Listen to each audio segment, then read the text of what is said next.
Let's do this. The Cult of Hockey podcast by the faithful and for the faithful. I'm David Staples of the Edmonton Journal, and I'm here tonight with Bruce McCurdy. Hey, Bruce. Hey, David. How are you doing tonight?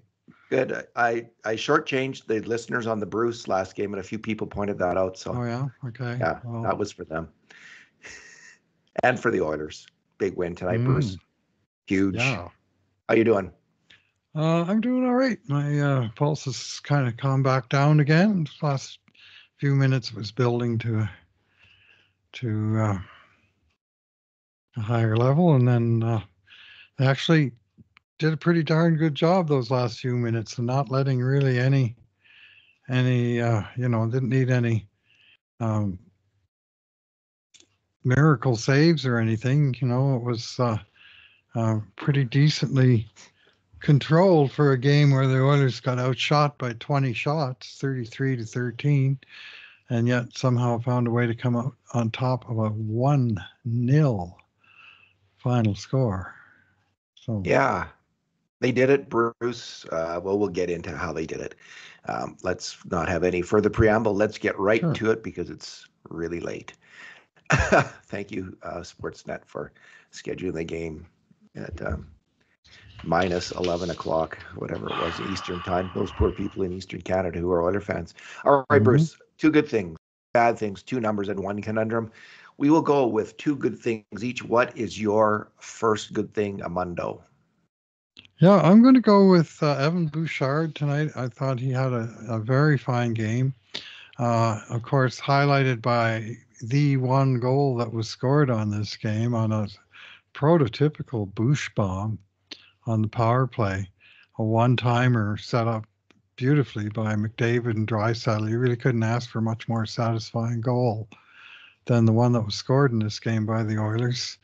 And Bouch just absolutely ripped one from above the circles, but the way it was set up, David Riddick didn't really have a chance to cover the far post because the puck was coming from his glove side corner, and Bouch just bombed it in there before he could get over and make the stop, and that was the difference. But I like Bouch's game in a lot of different ways. At first, I thought LA's trying to run this guy right out of the building. They took a few runs at him, and he didn't back off even a little tiny bit. He was in there, just calmly moving the puck, getting it going in the right direction, getting it out, and he was laying on. I thought a couple of hits of his own, and he just was.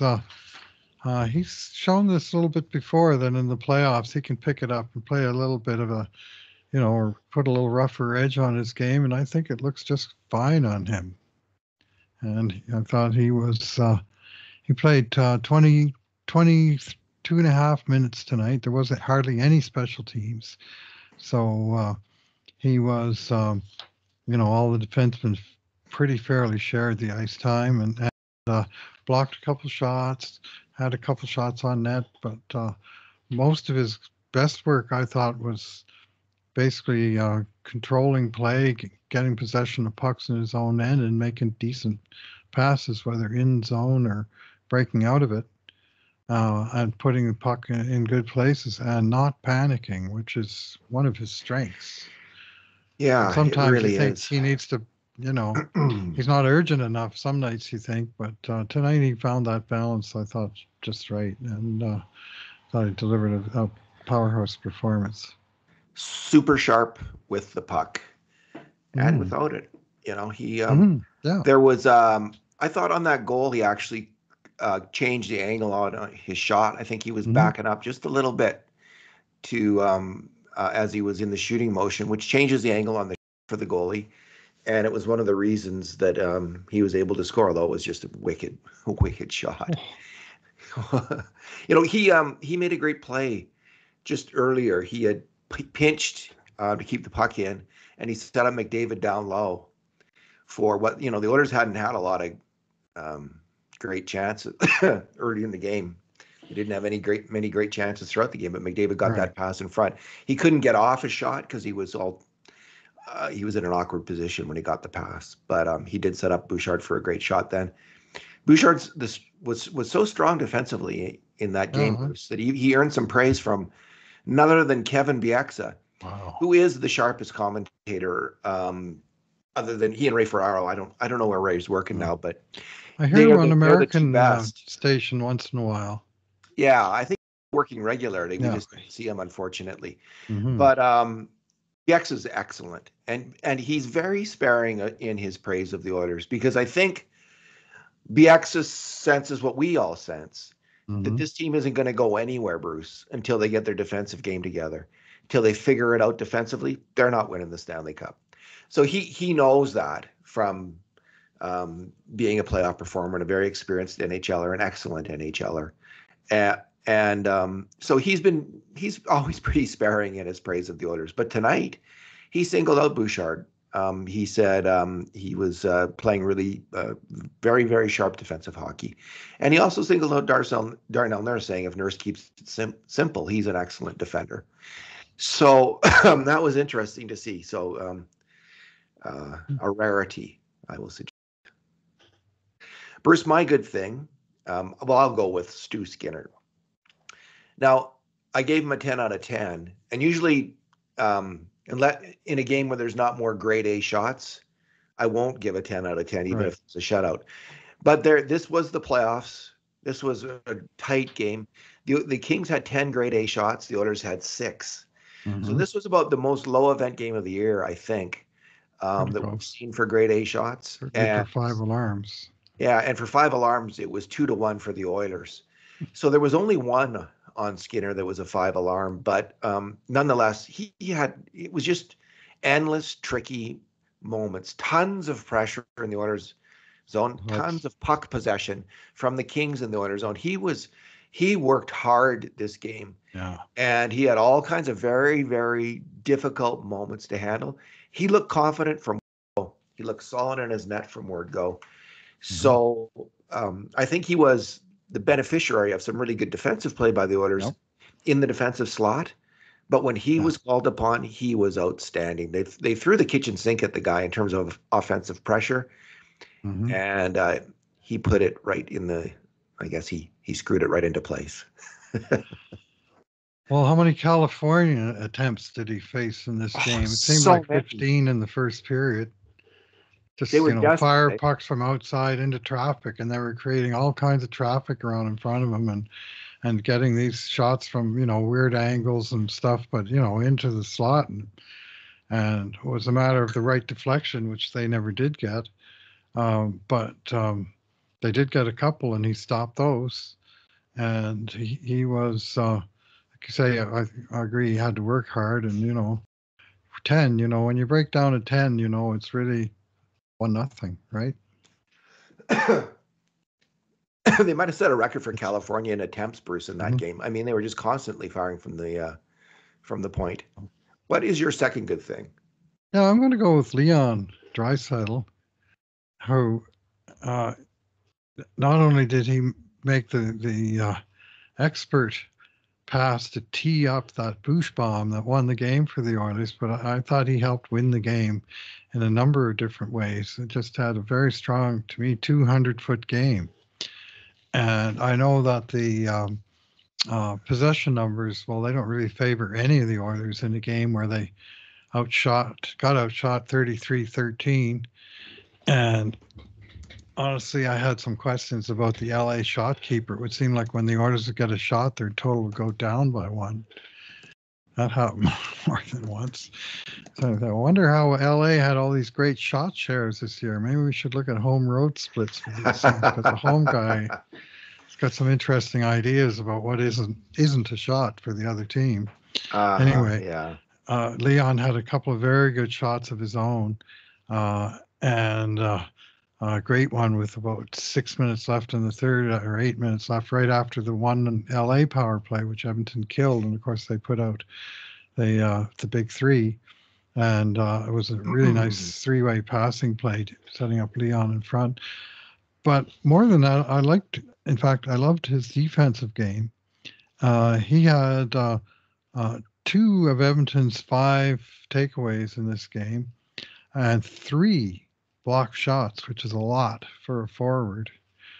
And he was also 61% in the dot, and that included in the last 8 seconds a big time face-off win against Anze Kopitar to pull the puck into the corner.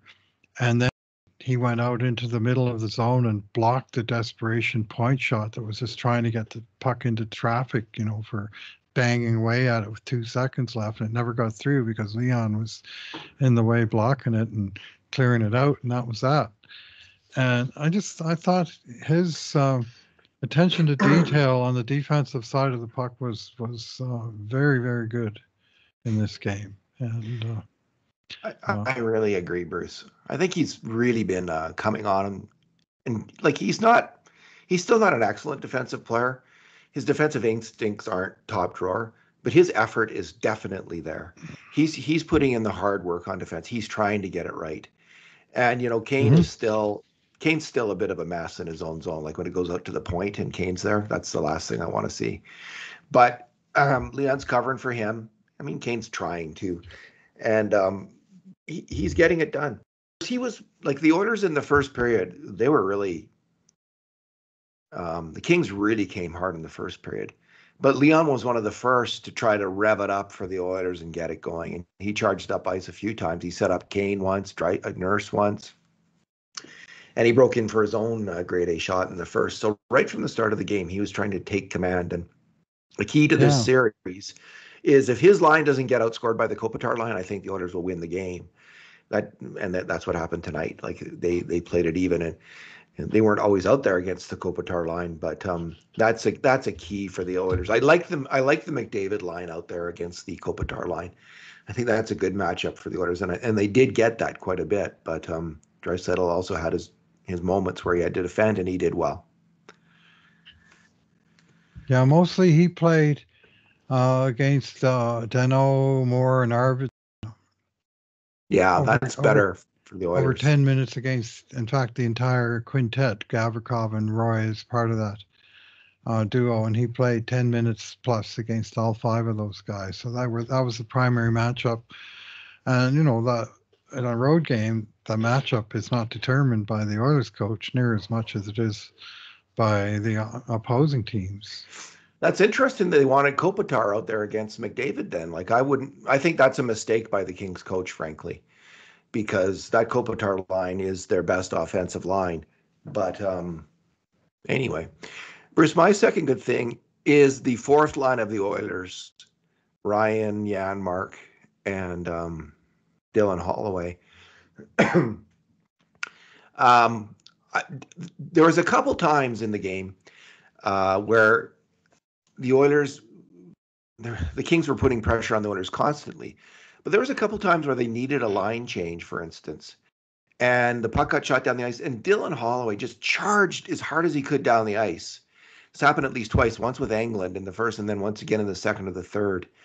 And because he charged so hard, the Kings then had to retreat further into their own zone, which allowed the line change. That kind of hustle goes a long way in a hockey game. That is a really veteran play, to be self-aware enough to know that you're not going to get the puck. But if you charge up there and get on that defenseman, he won't be able to quickly make a pass, and your guys are going to be able to get off. Janmark is a specialist at that.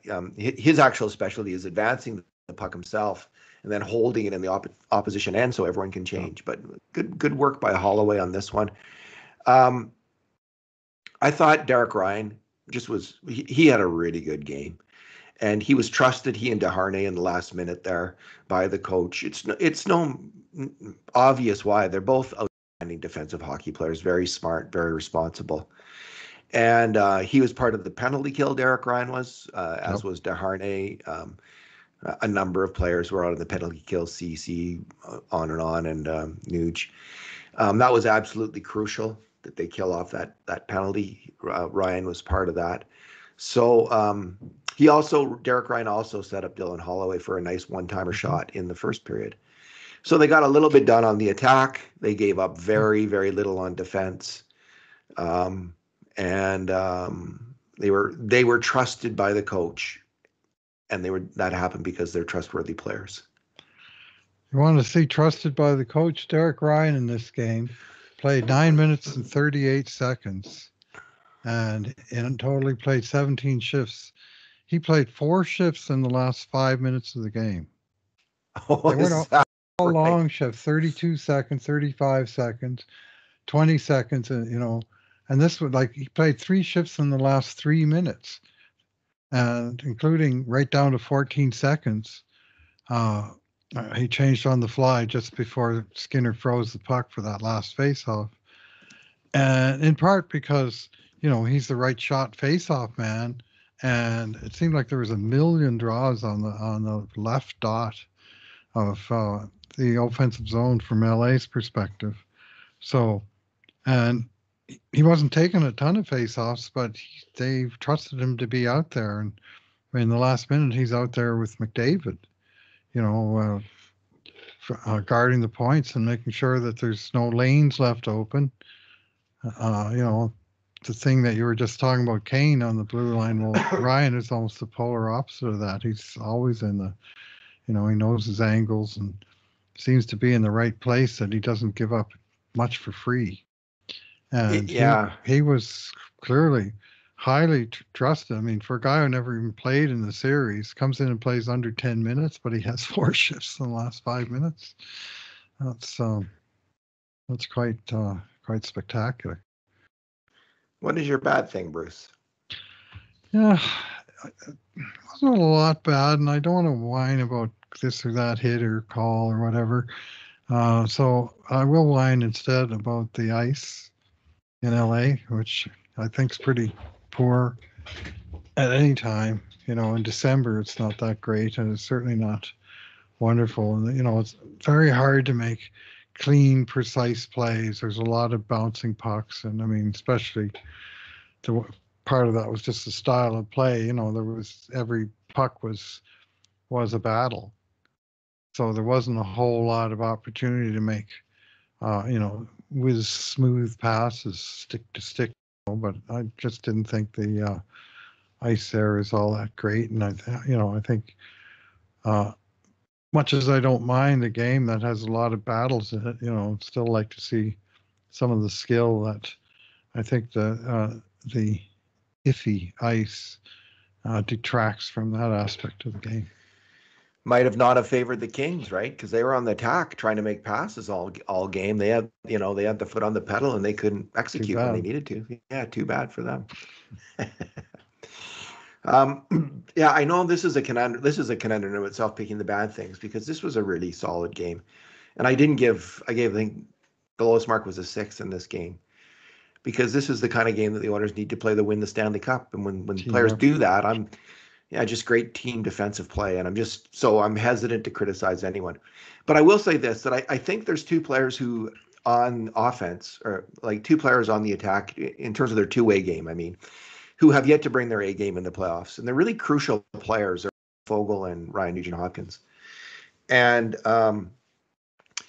they've got to find a way. Nuge has got to find a way to just execute a little bit better on the attack. Maybe the ice really affected a player like him because he is so good with the puck. And I mean, Bieksa praised Nugent-Hopkins after the first period. So I'm going against the grain of that, but I didn't think he was particularly, there was one bad sequence where he let Arvidsson in on a couple wraparound chances and a good rebound chance, which were dangerous.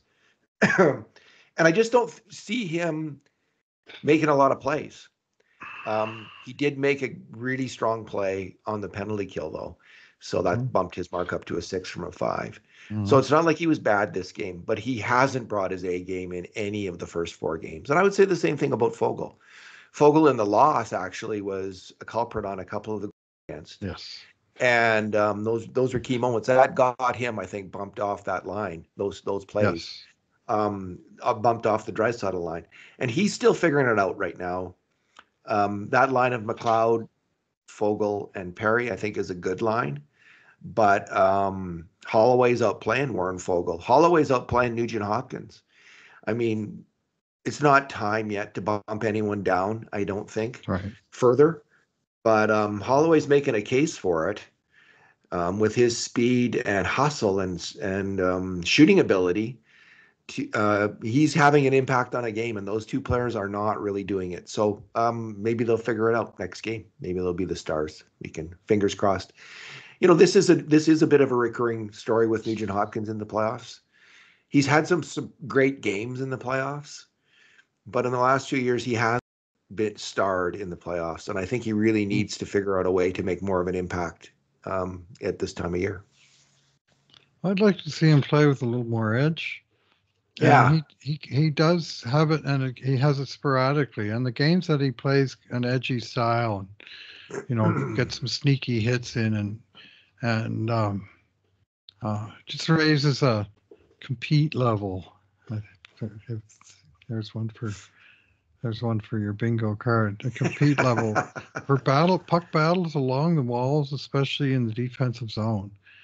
And when he plays with that little bit of edginess, and does the reverse hits that he can do, and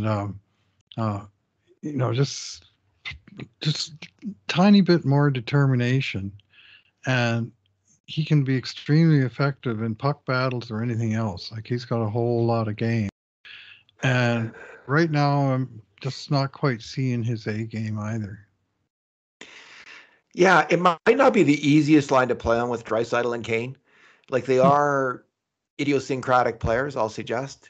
Yes. So he's quirky. The reads are not always easy, I don't think. And maybe the idea should be to move him to the top line with McDavid and Hyman and Henrique on that line, and that might work to get Nuge going, because Hyman and McDavid are far more predictable players. So I don't know. I'll just leave it at that. Bruce, what is your numero? Yeah, I'm going to go with the number 3. And I'm pretty sure I'm right that this was the third time in the history of the Oilers that they won a 0-0 game in the playoffs. The others being fairly epic. 1-0 game in Game 1 of the 1984 Stanley Cup Finals at Nassau County Coliseum. That springboarded the Oilers to their first Stanley Cup. Kevin McClellan was the hero with a third period goal. And then there was one, less remembered one, at Dallas in 97. This was the series that ultimately Todd Marchant won in Game 7 in overtime in Dallas. Well, in Game 5, it was 0-0 through 3 periods. It was 0-0 through 4 periods. And then in the first minute of the second overtime period, the Oilers got perhaps the most unlikely goal of all, the Smitty slapper.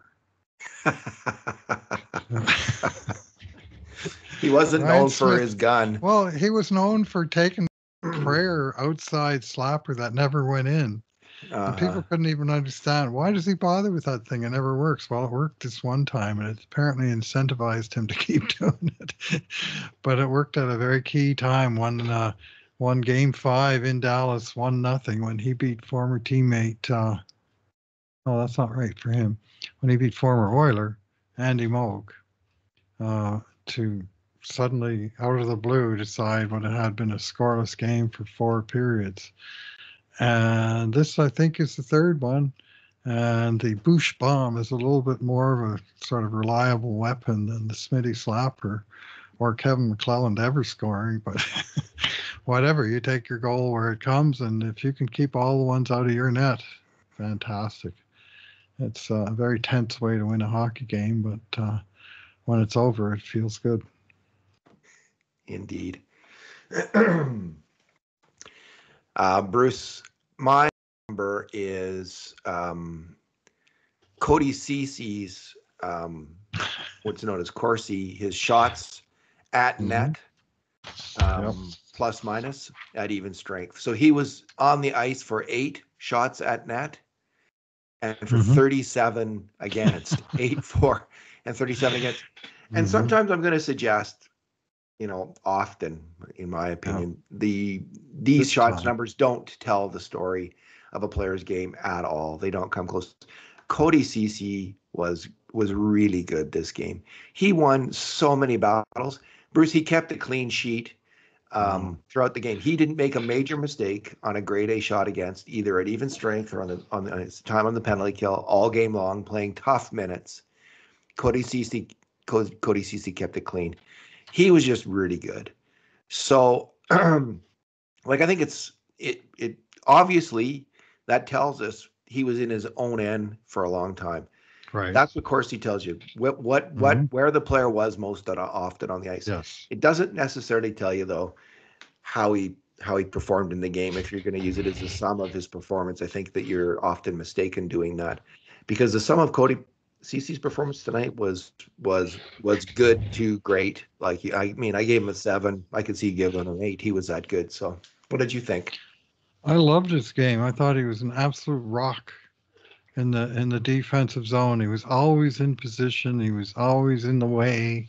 He was he hardly lost any battles, and sure, the play was down there a lot of the time. LA was bringing it, but they were bringing it only so far, and they were really not penetrating. And despite the fact that his numbers, and Nurse was even 6 to 35, and Nurse was a little bit shakier, certainly, than Ceci was. He got beat for a couple chances, but honestly, I can't remember one. And as you say, there are none showing on our sheet where Cody Ceci got beat on a play that actually developed into anything dangerous. To me, he was just a rock solid defensive player with nothing going on offensively. And tonight, that was good enough. He was Chris Tanev in this game, which was the guy everybody wanted to get. Yeah, I watched Tanev. I watched that a lot of the Dallas-Vegas game. Tanev is a really good hockey player. I think he is a little bit better than CC now, having watched him play in that pressure game. I was sure glad Dallas won that game, by the way. Like, you don't want to see the LA breeze through, or Las Vegas breeze through, I should say, because I don't want to see Las Vegas win at all. Neither do I. I just want to see them out of the playoffs. The quicker, the better. I hope we all get our wish. I think the entire NHL is hoping for that, outside of people in Vegas. So if they feel like, if they're using that for their bulletin board material, like, good for you, Vegas. But everyone else just really wants to see you out because of the way that they've managed the cap. All right. Our conundrum, Bruce, is the Oilers did it. They played the kind of defensive game they need to play to win the Stanley Cup tonight. Can they do it again? Can they do it on home ice in Game 5 in a closeout game? What say you? Yeah, this is a big test. I mean, surely the last thing they want to do at this point is make another trip to Los Angeles and another trip back to Edmonton, which they'd have to make after Game 6, win or lose Game 6.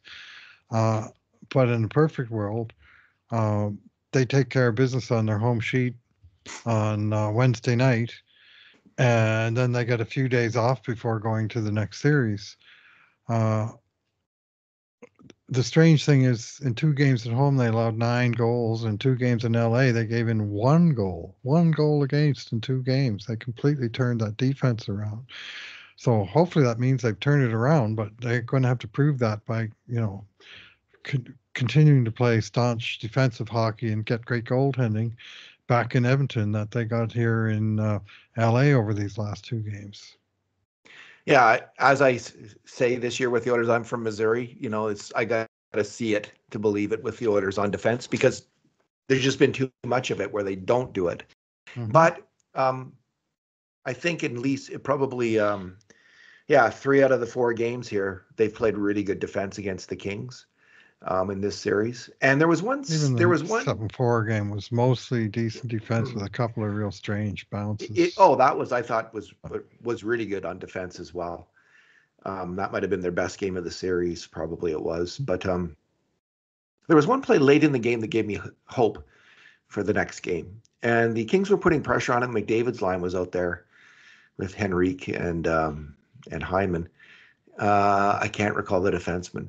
Maybe Bouchard and Ekholm. Anyway, they were putting a lot of pressure on, and it looked like they were going to score. And then finally, there's a puck battle in the corner, and Henrique wins it, puts it behind the net, I think, to McDavid. And there was just some really calm passing under pressure in that moment. Some super calm, slow it down, find a little space, make a quick smart pass, and then they advanced it out. That's the kind of play the old Oilers never made, I don't think. That kind of calm execution under pressure when there's been like 20 or 30 seconds of real pressure from the other team to pass the puck around like that and advance it out. That's I shouldn't say they never made it, obviously made it now and then, but you know what I mean. It's the kind of play they make more often. Trademark. It was. The trademark was try to fire it up the boards, get an icing call, or turn over the puck was the trademark. Now the trademark is more often like they pull off this kind of smart, sharp passing, calm, savvy defensive play more often, and that does give me hope. There's a lot that gives me hope that this team has turned the corner in terms of their defensive play. There is a ton, but again, have to just grind out that defensive game again and again and again, and that's how you win the Stanley Cup. Yeah, you can't start thinking, well, we got them down 3-1, we got them going back home, we got them where we want them. You know, that's right. You got to, no, we want to finish these guys off at the first opportunity. We're going to give them our best game and hope they can't match it. You know, one thing the Oilers have been doing, you've probably noticed it too, and many in the audience as well. When they win a face-off in the defensive zone and they win it back to the defenseman, over and over again, that guy's play is to scoop the puck out of the zone, the high lob play out into the neutral zone. And it's like a punt, you know, it goes back to the other team, but, you know, many yards downfield. And sometimes you can get out there and battle for it, but, you know, the first thing they do is get the thing out of here. Harner Ryan keeps using the word hoist when he's talking about how they're and sometimes dumping pucks in, but much more often dumping them out, especially off of face-offs. It seems like that's sort of plan A. You win the draw, dump it. And that's the Paul Coffey influences to me, because Paul was one of the great lobbers of the puck that I've ever seen. He would just scoop that thing and it would go up near the clock and it would come down and, you know, land in the neutral zone of the far blue line very, very consistently. He turned it, you know, it looks like a plumber play, but, you know, he requires a particular skill to be able to make that shot. And some of the D-men are better at it than others, but a lot of them seem to be trying it. And, you know, mostly it goes out when they do it. You know, it's not like they underlob it and it goes to the guy on the point. It goes high and out and then, you know, tick, tick, tick, while the other guys are recovering the puck and trying to get it back in. You know, I think in other playoff series, the Oilers played one or two really solid defensive games in total. Like against LA, they like in the first, like they play 7 games and they'd have one or two really solid defensive games. Yeah. And then you know, and often in the games where they wouldn't get scored on much, they just dominated the play on the attack more than anything. But this is the first time I think we've seen like 3 out of 4. So let's, if we can get to 4 out of 5 with a solid defensive game, that'll be this was an outstanding signal tonight. If you're looking for signals that the Oilers have finally figured it out, this was a good signal, but we'll see. They got to show us in game 5. We'll see what they do. And folks might say, well, what do you mean? They got outshot 13-3 in the third period, but it was like 12-2 with 6 or 7 minutes left, and then there was no more. And really, the 12 was sort of a deceptive number because a lot of it was, you know, shots from outside being funneled on net. And, you know, a couple dangerous shots for sure, but mostly. And as it got down more and more into crunch time, I thought Edmonton got better and better at turning LA away, and they had no answers at all in the last 3 to 5 minutes. Yeah, in the last 5 minutes, I thought the Oilers were going to win. I just got the sense the Oilers are going to win this.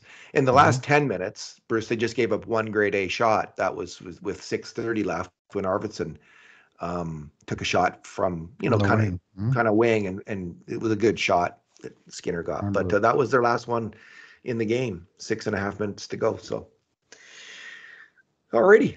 Well, it's just, I thought we might be a little later tonight. It's just 12:15. So we got her done. I really didn't want LA to tie this one up. Going and to overtime. overtime. Eight No, neither did I. 8:50 start on a Sunday. So. Yeah, yeah. And I All right, appreciate, Bruce. and I see quite a few of our readers appreciated you getting the grades out fast right after the game. So Yeah, not they're up my there. style, but you got them out real quick. So well done, and uh, let's hope that there's one more 8 o'clock start coming up on Wednesday. I assume it'll be 8 o'clock, and then let's put these guys to bed. Mind you, it looks like Vancouver, Oh, doesn't that's it? right. After that, It what a does. miracle comeback they pulled off today, and they're up 3-1 as well. So could be a few more 8 o'clocks in our future. Yeah. Yeah. Bruce, thanks for talking tonight. All right, thanks for listening, everyone. And in the meantime, and in between times, this has been another edition of the Cult of Hockey podcast.